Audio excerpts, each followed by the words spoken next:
когда все это с парохода привезли к нам больных, ведь никто ничего не знал. 23 февраля вся страна отмечает праздник. Коронавирус там, где-то далеко, в Китае. Но татарстанские врачи действуют наперед. Именно республиканская инфекционная больница первая в стране принимает 8 российских туристов из ковидного лайнера Diamond Princess. Дина Семенова – одна из первых, кто вышел на прямой контакт с больными. За отвагу и безупречную работу сегодня Рустам Минниханов вручает ей орден Пирогова. Указ президента Владимира Путина был подписан 21 июня.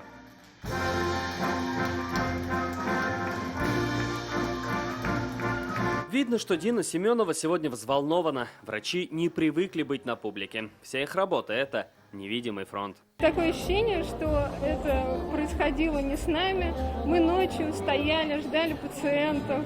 Не знали, что это, неизвестность, какие пациенты будут, кто приедет, каков их статус. В итоге всех выписали, но это было только начало. Весной больницы республики начали переводить в режим ковид-госпиталей. Луиза Губаева сегодня тоже с орденом Пирогова. Она навсегда запомнила свой первый час в красной зоне. Это было 2 апреля. На передовую с коронавирусом она пошла вместе со своими детьми. Дочь медсестра, старший сын медбрат. С младшим дома остался муж. Это, наверное, на тот момент был ключевым фактором, когда мы собирали персонал в госпиталь.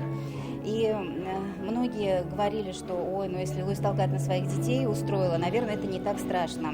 Был очень серьезный разговор дома с супругом, потому что он, конечно же, был тоже напуган. За то, что перебороли страх, пошли, спасли и продолжают вести этот бой. Врачам и эпидемиологам награды. Рамиль Зайнуддинов в красной зоне работает 8 месяцев, с 12 апреля. Сейчас об этом он говорит спокойно, а тогда весной боялся сказать даже родителям. Я сперва не хотел говорить даже, думал, ну, начнем работать, может, потом скажу. Но так я не стал тянуть, буквально там, за 2 дня где-то до открытия. 10 у нас было открытие, а первая смена моя 12 была.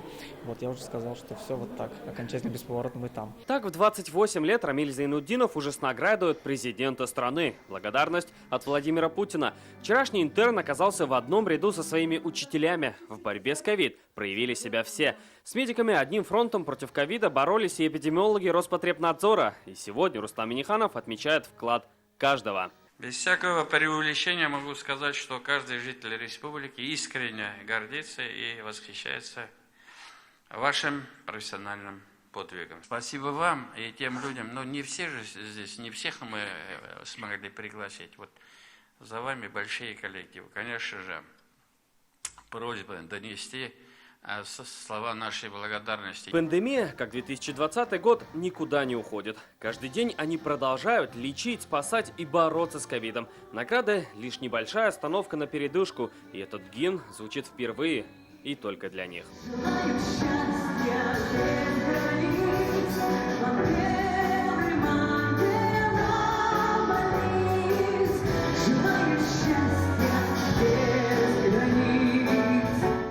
Мухаммадуллин, Ренат Сафин, ТНВ, Казань. Закажи рекламу на ТНВ. Телефон в Казани 5 705 100.